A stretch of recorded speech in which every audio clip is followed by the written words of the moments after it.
രാവിലെ മുതൽ എന്തോ സംഭവിക്കാൻ പോകുന്നത് പോലെ തോന്നി ലച്ചുവിന്. എങ്കിലും അതുള്ളിൽ ഒതുക്കി സാധാരണ പോലെ അവൾ പെരുമാറി. ബ്രേക്ക്ഫാസ്റ്റ് കഴിഞ്ഞ് കുറേ ദൂരെയാണ് അവർക്ക് പോയത്.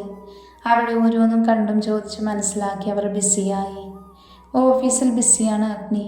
എന്തുകൊണ്ടോ നെഞ്ചിടിപ്പ് കൂടുതൽ പോലെ അവന് തോന്നി. ലച്ചു രാവിലെ വിളിച്ച് സംസാരിച്ചതാണ്. അതുകൊണ്ട് അവന് പേടി തോന്നിയില്ല. ചിന്തകളെ മാറ്റിവെച്ച് അവൻ വർക്കിലേക്ക് തിരിഞ്ഞു. സമയം പോയതൊന്നും അറിയാതെ അവൻ ബിസിയായി പോയി. എന്തായി കാര്യങ്ങൾ? എല്ലാം ഓക്കെയാണ്. സൂക്ഷിച്ച് കൈകാര്യം ചെയ്യണം. നമ്മുടെ ഗസ്റ്റ് ഹൗസ് ഉണ്ടല്ലോ, അങ്ങോട്ട് കൊണ്ടുപോയാൽ മതിയെന്ന് പറയണം. ശരി സർ. അവിടെ അവൻ്റെ പൊട്ടിച്ചിരി ഉയർന്നു കേട്ടു. ഉച്ചയ്ക്ക് ശേഷം ലച്ചുവും കൂട്ടുകാരും അവിടെ നിന്ന് വേറൊരു സ്ഥലത്തേക്ക് യാത്ര തിരിച്ചു. കുറച്ച് സമയത്തിനു ശേഷം അവർ സ്ഥലത്തെത്തി. സ്റ്റുഡൻസ്, എല്ലാവരും ശ്രദ്ധിക്കുക. ഇവിടുത്തെ സ്റ്റഡി കഴിഞ്ഞ് നമ്മൾ കുറച്ച് സ്ഥലങ്ങൾ കാണാൻ പോകുന്നുണ്ട്. അതുകൊണ്ട് ഇവിടെ സ്പീഡ് ആവശ്യമാണ്, കേട്ടല്ലോ? എന്നാൽ എല്ലാവരും ഇറങ്ങിക്കോളൂ. മിസ്സ് പറഞ്ഞതും എല്ലാവരും പുറത്തേക്ക് ഇറങ്ങി. എല്ലാം കണ്ടു ഇറങ്ങി അവർ പിന്നെ പോയത് ഒരു രാജകൊട്ടാരം കാണാനായിരുന്നു. എന്ത് ഭംഗിയാണല്ലോ ഇത് കാണാൻ. അതെ, നമുക്കിവിടെ താമസിക്കാൻ പറ്റിയ നന്നായിരുന്നു അല്ലേ? അതെ, ഇതുപോലൊരു വീട് വെക്കണം എനിക്ക്. പിന്നെ അതിന് നിന്റെ കയ്യിലുണ്ടോ ലക്ഷങ്ങൾ? ഇപ്പം ഇല്ല, പക്ഷെ ഉണ്ടാകുമല്ലോ. എപ്പോ? എപ്പോഴെങ്കിലും. ഓ അങ്ങനെ. ലച്ചു എന്താണ് സൈലൻ്റായി നടക്കുന്നേ? ഏയ് ഒന്നുമില്ല. അല്ല, എന്തോ ഉണ്ട്. രാവിലെ മുതൽ മൂഡ് ഓഫ് ആണല്ലോ. എന്താ ലച്ചു, എന്തെങ്കിലും പ്രശ്നമുണ്ടോ? ഒന്നുമില്ല, എന്തോ സുഖമില്ലാത്തതുപോലെ. എന്നിട്ട് ഇപ്പോഴാണോ പറയുന്നേ? അങ്ങനെ പ്രശ്നമൊന്നുമില്ല, ഡേറ്റ് ആകാറായി, അതിൻ്റെയാ. ഓ അതാണോ? ഞാൻ പേടിച്ചു പോയി. നീ എന്തിനു പേടിക്കുന്നേ? പിന്നെ പേടിക്കണ്ടേ, ഏട്ടനെ എന്നെ നോക്കാൻ ഏൽപ്പിച്ചിരിക്കുന്നതാ. നോക്കാൻ അവൾ എന്താ കുഞ്ഞു കുട്ടിയാണോ? അങ്ങനെയല്ലടി, അന്ന് ആക്സിഡൻറ്റ് നടന്നില്ലേ, അതുകൊണ്ട് അവളെ സൂക്ഷിക്കണമെന്ന് പറഞ്ഞിരുന്നു. അതിന് നമ്മൾ അവളുടെ കൂടെയില്ലേ, പിന്നെ പേടിക്കുന്നത് എന്തിനാ?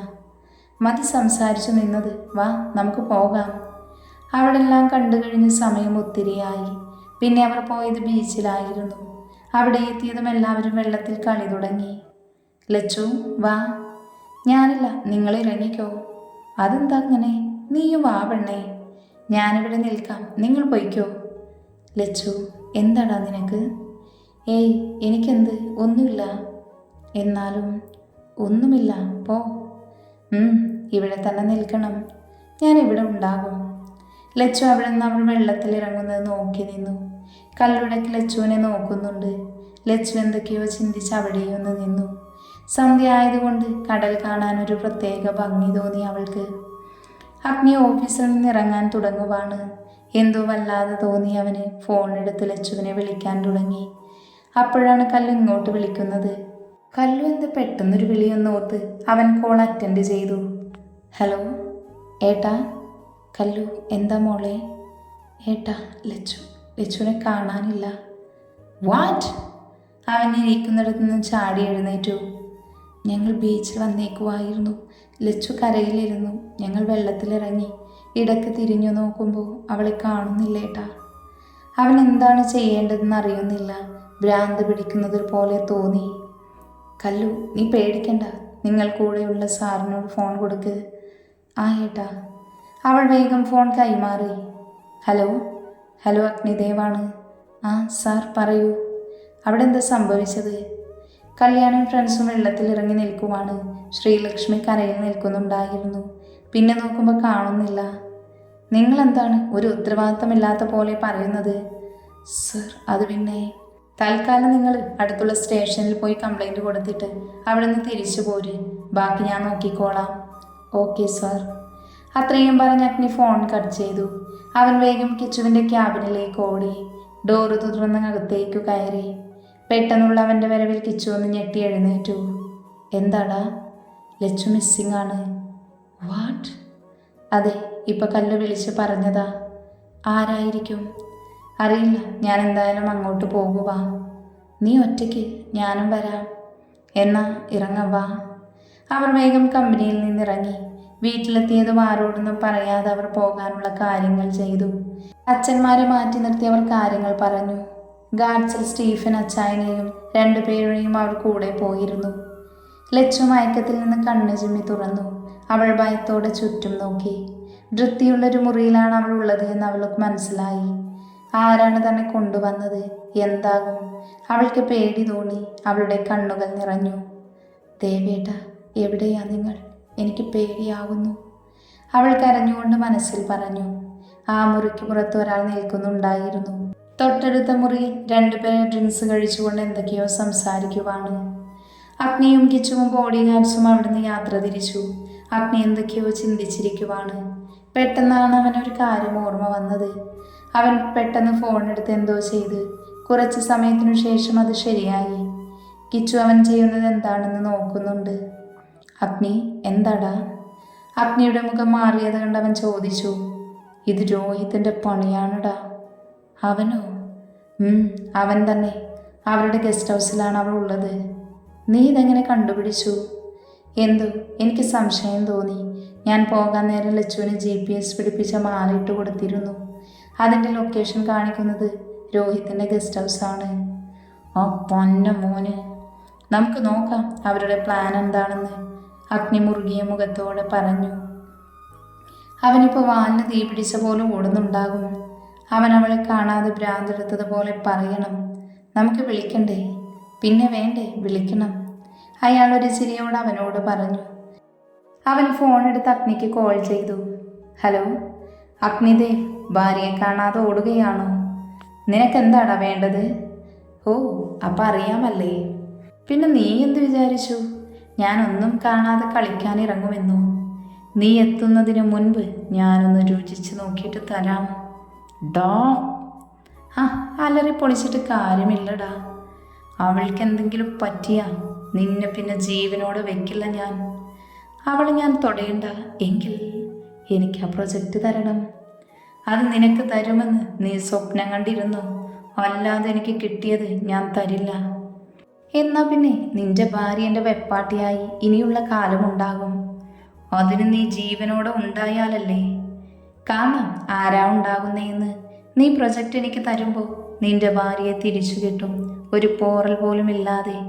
മറിച്ചാണ് എങ്കിൽ നിനക്ക് കിട്ടില്ല അവളെ. അവൻ അത്രയും പറഞ്ഞ് ഫോൺ കട്ട് ചെയ്തു. അവന് പ്രൊജക്റ്റ് തരില്ല. ഇനി എന്തു ചെയ്യും? നോക്കാം, സമയമുണ്ടല്ലോ. അതിനു മുൻപ് അവളെ ഒന്ന് കാണട്ടെ. എന്തിനാ?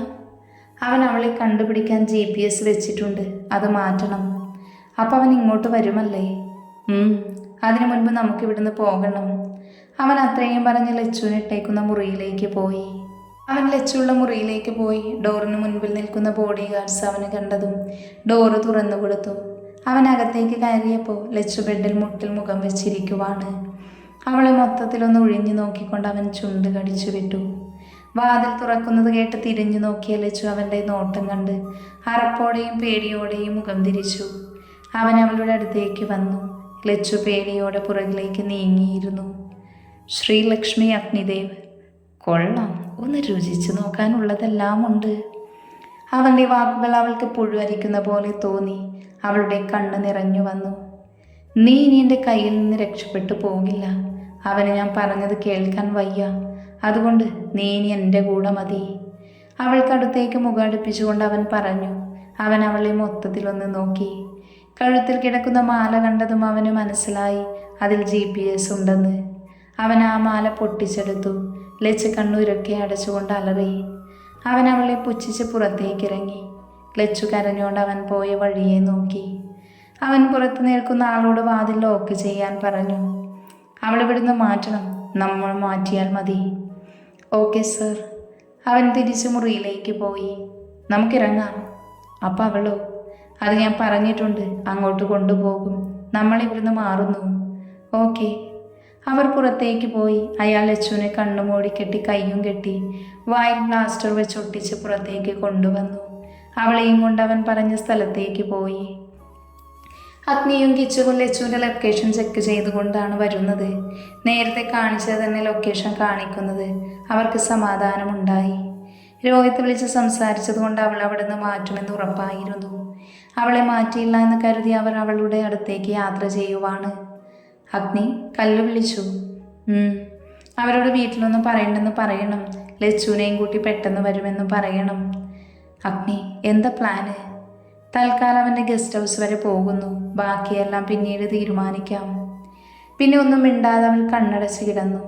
കിച്ചുവിന് അവൻ്റെ അവസ്ഥ കണ്ട് പാവം തോന്നി. ഒന്ന് സ്നേഹിച്ചു വരുന്നതേ ഉള്ളൂ, അപ്പോഴേക്കും നഷ്ടമാകുകയാണോ എന്ന് അവന് തോന്നിപ്പോയി. കല്യാണി, ഇങ്ങനെ കരയാതിരിക്കൂ.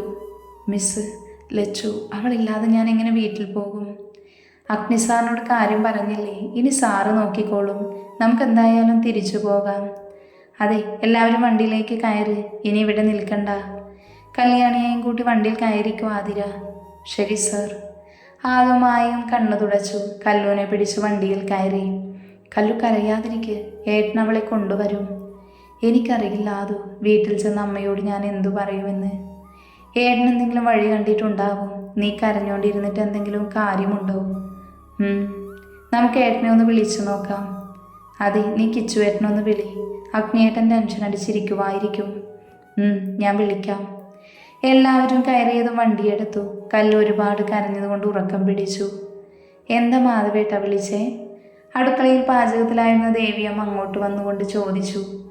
അഗ്നി വന്നിട്ട് പോയത് ലച്ചുമോളുടെ അടുത്തേക്കാ. അതെന്തേ? ഇന്ന് അവരുടെ സ്റ്റഡി ടൂർ കഴിയുമല്ലേ, അതുകൊണ്ട് അവൻ ലച്ചുവിനെയും കൂട്ടി എവിടേക്കോ യാത്ര പോകുവാണെന്ന്. ആണോ? അപ്പം കല്ലു ഇന്ന് രാത്രി എത്തും. ഞാൻ കമ്പനി വരെ പോകുക. അല്ല, കിച്ചു എവിടെ? അവനൊരു മീറ്റിംഗ് അറ്റൻഡ് ചെയ്യാൻ പോയി. മാധവച്ചൻ വേഗം അവിടെ നിന്ന് ഇറങ്ങി. ദേവിയമ്മ അത് നോക്കിയിട്ട് അടുക്കളയിലേക്കും പോയി. എന്താ ഏട്ടൻ വിളിച്ചത്? അഗ്നി ലച്ചുമോളെയും കൂട്ടി എവിടെയോ യാത്ര പോകുവാണ്. കല്ലു രാത്രി വരുമെന്ന്. അത് നല്ലതല്ലേ, ഇതുവരെ അവർക്ക് മാത്രമായി സമയം കിട്ടിയില്ലല്ലോ. അതെ, പോയിട്ട് വരട്ടെ. അവനോ? കിച്ചു അവനെന്തോ മീറ്റിംഗ് ഉണ്ട്, അതിന് പോയിന്ന്. അപ്പം നാളെ മുതൽ ഏട്ടനും ഇന്ദ്രേട്ടനും ഓഫീസിൽ പോകണമായിരിക്കുമല്ലേ? അതെ. കണ്ണിലേക്ക് എട്ടഴിച്ചതും ലച്ചു ചുറ്റും നോക്കി. ഏതോ ഇരുട്ട് മുറിയിലാണ് എന്ന് അവൾക്ക് മനസ്സിലായി. ഭയം കൊണ്ട് അവൾ വിറച്ചു. അഗ്നിയേട്ടൻ പെട്ടെന്ന് വരാൻ വേണ്ടി അവൾ പ്രാർത്ഥിച്ചു. കുറച്ചു കഴിഞ്ഞപ്പോൾ ഒരാൾ വന്ന് ഭക്ഷണവും കുപ്പിവെള്ളവും കൊടുത്തു. ഇതെടുത്ത് കഴിക്കൂ. അവളൊന്നും മിണ്ടാതെ കണ്ണടച്ചിരുന്നു. അയാൾ അവളെ ഒന്ന് നോക്കിയിട്ട് പുറത്തേക്ക് പോയി. വാതിലടച്ചതും അവൾ പൊട്ടിക്കരഞ്ഞു. എവിടെയാ ദേവേട്ട? എനിക്ക് പേടിയാകുക, വേഗം വാ. മുഖം പൊത്തി കരഞ്ഞുകൊണ്ട് അവൾ മനസ്സിൽ പറഞ്ഞു. സമയം കടന്നുപോയി. പുറത്തേക്ക് പോയ ആൾ തിരിച്ചു വന്നു. അപ്പോഴും ഭക്ഷണം അങ്ങനെ തന്നെ ഇരിക്കുന്നത് കണ്ടതും അയാൾ അവളെ ഒന്ന് നോക്കി. ഇതെടുത്ത് കഴിക്കുന്നതാണ് നല്ലത്. സാറ് വന്നാൽ പിന്നെ എന്താണ് സംഭവിക്കുന്നതെന്ന് അറിയാലോ. അയാൾ പറഞ്ഞതും ലച്ചു പേടികൊണ്ട് വേഗം ഭക്ഷണം എടുത്ത് കഴിച്ചു. കുറച്ച് കഴിച്ചിട്ട് അവൾ അത് മാറ്റിവെച്ചു. അവിടെ ടോയ്ലറ്റ് ഉണ്ട്, പൊയ്ക്കോളൂ. അയാൾ ചൂണ്ടിക്കാണിച്ച സ്ഥലത്തേക്ക് ലച്ചു നോക്കി. ഒരു ഡോറ് കണ്ടതും അത് ടോയ്ലറ്റാണെന്ന് അവൾക്ക് മനസ്സിലായി. അവൾ പതിയെ എഴുന്നേറ്റ് അങ്ങോട്ട് പോയി. ഡോറ് തുറന്ന് അകത്തേക്ക് കയറി. കൈ കഴുകി കുറച്ച് വെള്ളമെടുത്ത് മുഖം കഴുകി പുറത്തേക്ക് ഇറങ്ങി. അയാൾ അവിടെ ഇരിക്കുന്നത് കണ്ടതും അവൾ മുഖം താഴ്ത്തി നേരത്തെ ഇരുന്നിടത്ത് വന്നിരുന്നു. കുറച്ച് കഴിഞ്ഞതും അയാളുടെ ഫോൺ അടിച്ചു. അയാൾ അതും കൊണ്ട് പുറത്തേക്ക് പോയി.